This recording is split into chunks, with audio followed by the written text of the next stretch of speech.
Salut Motoax, trop content de vous retrouver aujourd'hui pour une nouvelle présentation du GP et cette fois-ci on est au GP de France. Bien sûr, on aurait pu le faire en live et en studio comme d'habitude, mais on s'est dit que ce serait quand même beaucoup plus sympa d'aller sur place directement sur le circuit du Mans. Donc ce qu'on fait, on va retrouver Sylvain tout de suite et puis on passe à la présentation, c'est parti.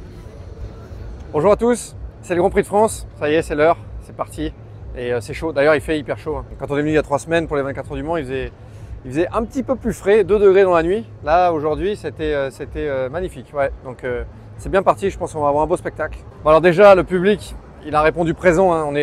C'est que vendredi. Ce matin en venant au circuit, franchement je croyais que c'était dimanche. Il y a un monde de folie, je viens d'aller à la fan zone. C'est génial, il y a une atmosphère pareille de folie. On a donné un peu des gants, on a donné un peu de tout là-bas, c'était sympa de rencontrer le public, faire les interviews. Alors pour le Grand Prix ici, ça va être, je pense, au vu des séances d'aujourd'hui, une grosse bagarre entre Bagnaia et Martin. Il y a un gros baston en ce moment avec, je suis du côté de chez Ducati pour avoir la moto officielle, pour être aux côtés de Pecco Bagnaia. Donc ça c'est quelque chose qu'on a vu ce matin, par exemple Martin qui passe un pneu tendre à la fin de la séance alors que ça servait un peu à rien juste pour être devant. Donc ouais, c'est chaud, je pense très chaud en ce moment entre Marquez, Martin et Bastianini pour avoir cette deuxième place officielle aux côtés de Pecco. Je pense qu'ils n'ont pas encore décidé, mais pour moi, pour le moment, c'est Marquez qui est en pole. Donc Martin, il n'est pas trop content. Donc voilà, il est énervé aujourd'hui, 2 fois premier. Et il sera bien sûr pour demain, pour moi, c'est lui le favori pour la course sprint. Et pour dimanche, je vois bien Pecco gagner.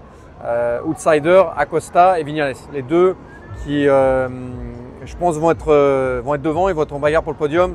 Ça va être difficile pour aller chercher la victoire, mais rythme de course, gros rythme de course pour Viñales et Acosta, franchement, il est parti là super vite. Il a hyper bien construit sa première session. Il a fait des petites erreurs, mais juste au bon moment, au bon endroit. Donc ouais, lui, franchement, de course en course, en fait, il devient de plus en plus bon. C'est vraiment un mec à surveiller pour le futur. Donc voilà, on n'a pas de grosses nouveautés sur les machines, mais on a du beau temps pour le moment. Des conditions qui devraient se rafraîchir pour dimanche. Alors ça va jouer sur le choix des pneus, par exemple, surtout le pneu avant. Cet après-midi, on a vu par exemple beaucoup de pilotes qui ont utilisé le pneu avant dur, alors que je pense que dimanche, si le soleil ne sort pas, ça va être compliqué pour utiliser ce pneu-là. Et on a vu aussi pas mal de pilotes faire des longs runs avec le pneu arrière tendre. Donc peut-être que le pneu tendre, il va passer aussi pour la course de dimanche aussi. Donc voilà, une donne un petit peu différente, une belle ambiance au Mans et je pense 2 belles courses qui arrivent ce week-end. Alors un mot pour les Français. On a vu un Johan Zarco qui n'a pas lâché l'affaire, qui cherchait des roues et qui a vraiment poussé. Donc voilà, un bel effort de Johan et un super tour qualif de la part de Fabio Quartararo qui rentre dans le top 10. Donc il va aller directement en Q2. Fabio on voyait qu'il surpilotait vraiment la machine. On voyait qu'il avait du mal à la faire tourner. On voyait cette machine qui était réticente, disons.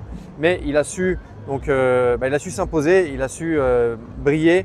Et c'est vraiment lui, en tant que pilote, qui a été la chercher. Donc ça, c'est beau à voir. Nos Français qui se battent et malgré le fait qu'ils soient sur la défensive en ce moment avec leur machine qui n'est pas complètement au niveau des autres et qu'ils ont besoin de rattraper cette compétitivité. Fabio qui a réussi à faire ça, franchement, chapeau bas. À bientôt et très bon week-end de course au Mans. On espère que le soleil va rester tout le week-end et qu'on va avoir de grosses bagarres ce week-end. Je pense qu'on ne va pas être déçus encore une fois. Rendez-vous devant les télés.